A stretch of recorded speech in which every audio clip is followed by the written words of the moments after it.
Olá, pessoal. É com prazer muito grande que eu trago para vocês uma memória da minha infância da astronomia. Foi um programa feito pelo MEC, né? Num projeto chamado Projeto Minerva, né? E o programa foi escrito, orientado pelo Ronaldo Rogério de Freitas Mourão e tem 30 capítulos, né? Ele é uma memória para mim muito intensa, porque era uma época que a gente escutava no rádio isso aí, né? Então a gente escutava no início da noite, à noite no rádio, e eu com uma luneta pequena olhando o céu. E o programa é muito bem feito, né? São vídeos curtos de em torno de 15 minutos, né? Falando sobre os mais diversos aspectos da astronomia e da relação do homem com o céu, né? Então é uma experiência que para mim é bastante emocional. Espero que vocês gostem. Esse programa é para vocês assistirem à noite, né? Assim, olhando o céu, como se fosse um rádio. Não é um programa para vocês verem, né? Então é isso. Eu não vou continuar aqui para vocês não perderem muito tempo, porque essa introdução eu vou colocar em todos, né? Então eu queria que vocês acompanhassem. Realmente é um programa espetacular, tudo muito bem feito.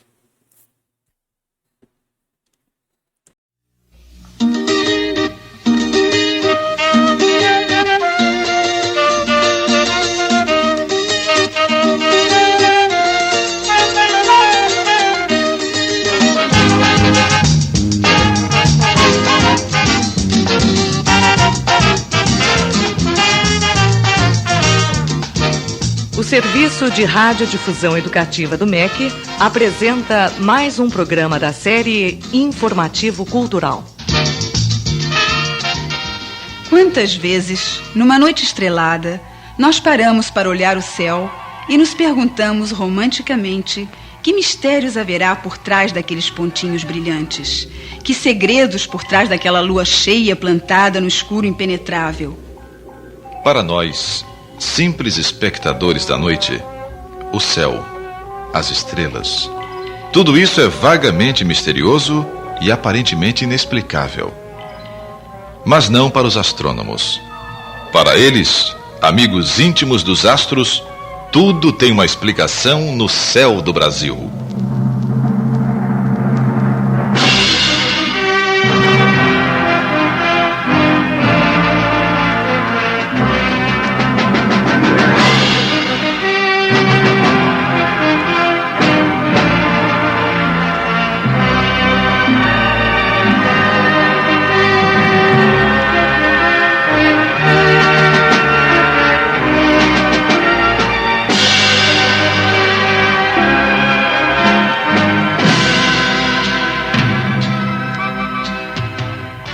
Falar do céu brasileiro é falar em primeiro lugar da sua principal constelação, o Cruzeiro do Sul.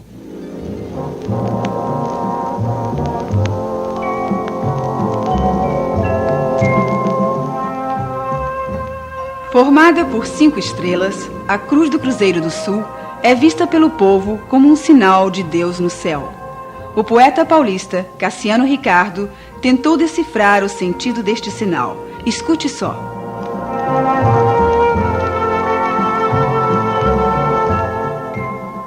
E uma cruz misteriosa de estrelas abriu no céu os seus braços de luz como uma enorme profecia. Eu sou a cruz do cruzamento, o cruzeiro do amor universal.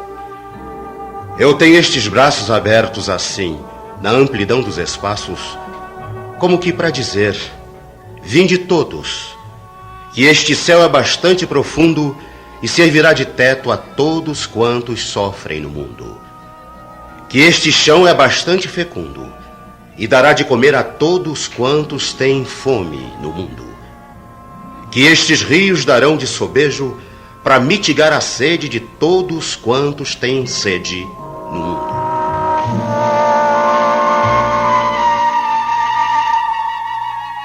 Porque eu sou o caminho, ainda obscuro, por onde finalmente desfilará a humanidade do futuro.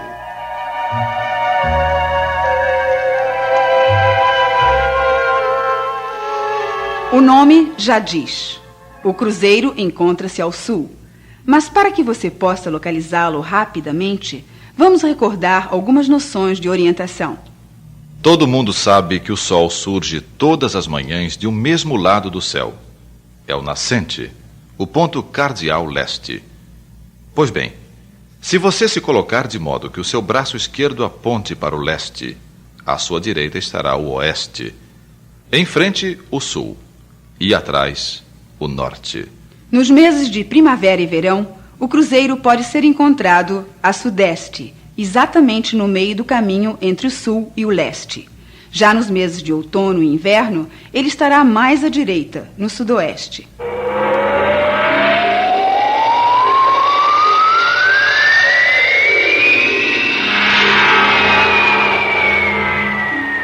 O cruzeiro encontra-se sempre próximo ao horizonte sul. Se no Rio Grande do Sul é visto mais alto, longe da linha do horizonte, no Ceará já é visto mais abaixo, próximo ao horizonte. E à medida que as horas passam, o cruzeiro vai se deslocando no céu, na direção oeste, onde finalmente desaparece.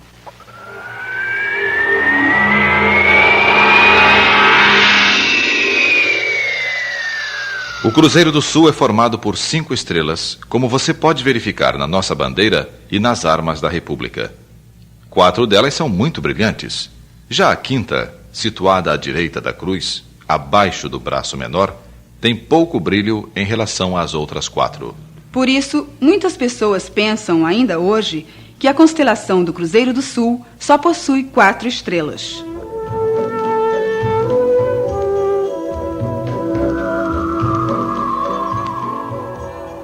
Muito se fala da notável forma simbólica da constelação e do brilho das estrelas que formam o Cruzeiro do Sul. Mas pouca gente sabe que o cruzeiro está situado numa zona de inúmeras manchas escuras, como, por exemplo, a nebulosa escura conhecida por Saco de Carvão.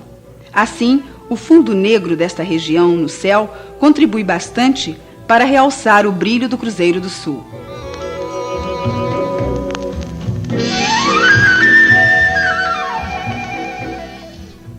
As estrelas que compõem a notável Cruz do Sul, apesar de catalogadas no século XI pelo astrônomo e matemático grego Cláudio Ptolomeu, permaneceram ignoradas por muito tempo. Somente 4 séculos mais tarde seriam redescobertas pelos pilotos e serviriam de orientação nas suas viagens aos desconhecidos mares do Sul. Estrelas guias para os navegantes, as estrelas do Cruzeiro do Sul já eram conhecidas quando Pedro Álvares Cabral chegou ao Brasil. E desde aquele tempo, como disse Jorge de Lima, a cruz era a constelação de um mundo novo, esperança maior de eterno povo.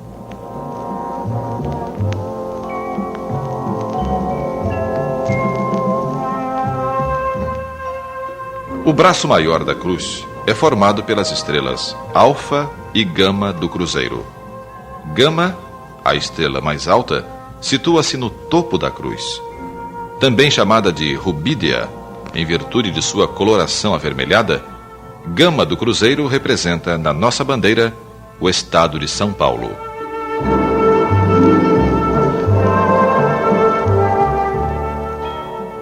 Alfa do Cruzeiro é a estrela mais brilhante do Cruzeiro do Sul. Ela constitui o pé da cruz e representa na nossa bandeira o estado de Minas Gerais.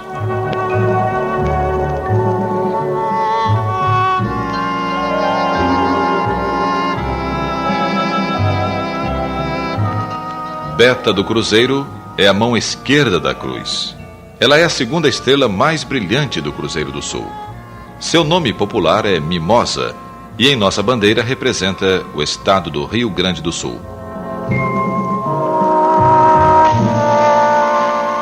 A delta do Cruzeiro é a mão direita da cruz.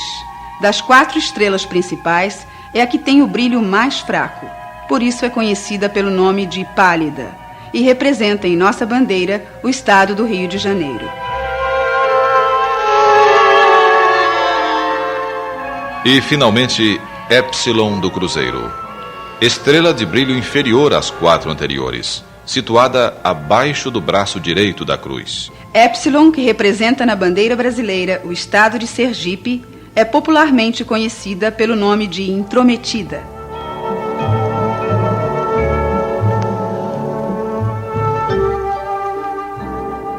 Alfa do Cruzeiro, a estrela mais brilhante da constelação do Cruzeiro do Sul, também é conhecida pelo nome de Estrela de Magalhães, numa homenagem ao navegante português Fernão de Magalhães, que realizou a primeira viagem marítima ao redor do mundo. A olho nu, a Estrela de Magalhães parece ser uma estrela de coloração alaranjada. Mas com o auxílio de uma luneta, ou mesmo de um binóculo, podemos observar que ela é, na realidade, formada por duas estrelas.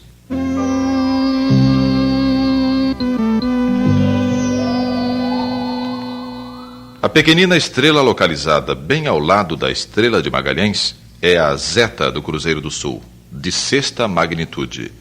Ela não constitui, juntamente com a Estrela de Magalhães, uma estrela dupla, pois o afastamento entre elas é muito grande.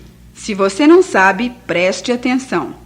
Estrelas duplas são sistemas de duas ou mais estrelas associadas entre si pela força que atrai os corpos. Mas a separação entre as estrelas duplas só pode ser observada por intermédio de uma luneta.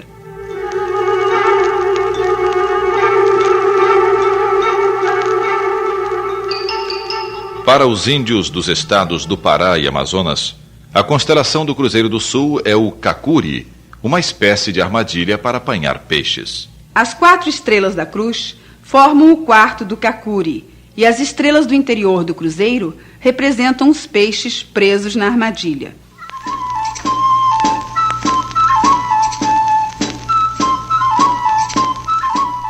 E não é só isso. O célebre saco de carvão, nebulosa escura situada no interior do Cruzeiro do Sul, é o peixe-boi. Os pescadores que vão apanhar o peixe-boi podem ser vistos na constelação do Centauro, localizada ao lado da cruz. Eles são, para alguns de nossos índios, as estrelas Alfa e Beta do Centauro. Para outros, porém, Alfa e Beta do Centauro seriam 2 caçadores que, ao flechar um mutum, foram transformados em estrelas. O mutum, ave brasileira, é o Cruzeiro do Sul.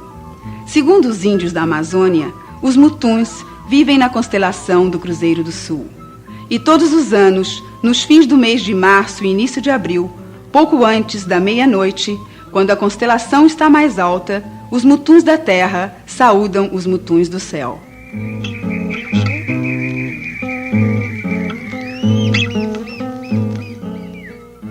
Numa noite estrelada, observe com atenção a constelação do Cruzeiro do Sul.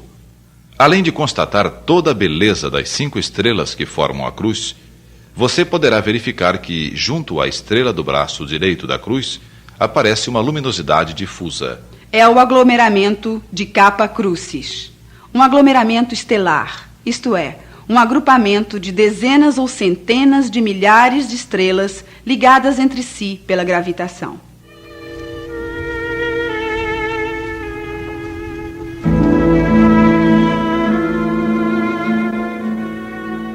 Observar o aglomeramento de Kappa Crucis com auxílio de uma luneta é observar uma das maravilhas do céu.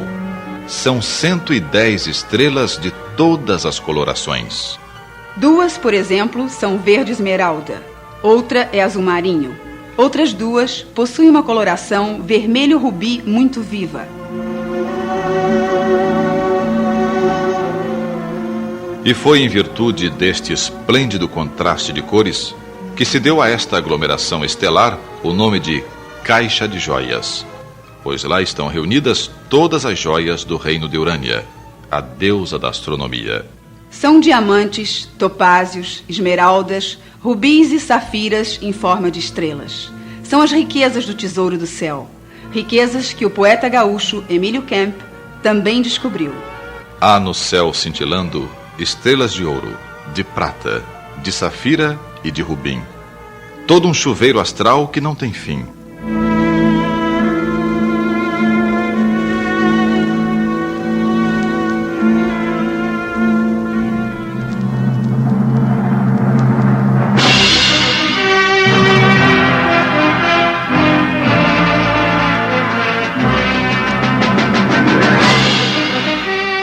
Na próxima semana, mais uma viagem pelo universo, vendo e descobrindo as maravilhas e belezas do céu do Brasil.